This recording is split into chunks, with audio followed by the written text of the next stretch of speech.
If you want to kill fear, you must go to its source, your mind. Because fear doesn't start in the world. It starts in your thoughts, in the silent, invisible stories you repeat to yourself. Stories of inadequacy, of danger, of what might go wrong. Stories that play on a loop, shaping your reality without you even realizing it. And here's the truth. If you don't train your thoughts, they will train you.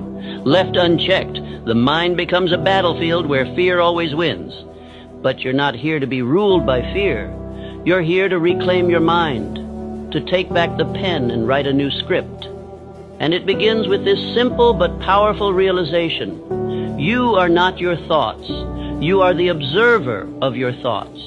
You are the architect, the programmer, the one who chooses what gets to stay. So when fear whispers, you're not ready, you don't just accept it. You question it. You respond, says who? When it says you'll fail, you reply, maybe. But I'll learn. You flip the script. You disrupt the pattern. Because every thought is a seed, and what you water grows.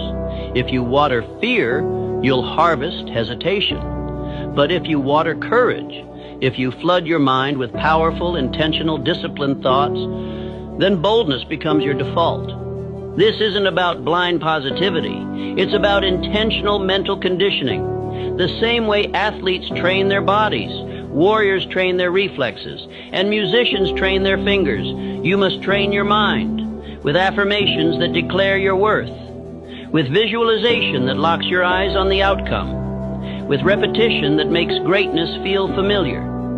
Tell yourself what you want to believe until it becomes who you are. Speak it, feel it, act on it every day. I am calm under pressure. I face fear and move anyway. I don't shrink, I expand. These aren't just words, they're commands, and your subconscious is always listening. And don't just think these thoughts, live them. Let your actions reflect your new identity.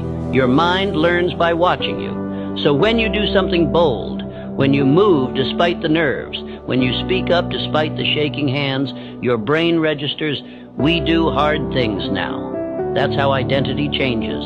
That's how fear loses control. You're not weak for having fear, but you stay weak if you let it lead. Discipline your inner world, and the outer world will bend to meet it. Guard your thoughts like a vault. Interrupt the lies. Install the truth. And remember that you always have a choice.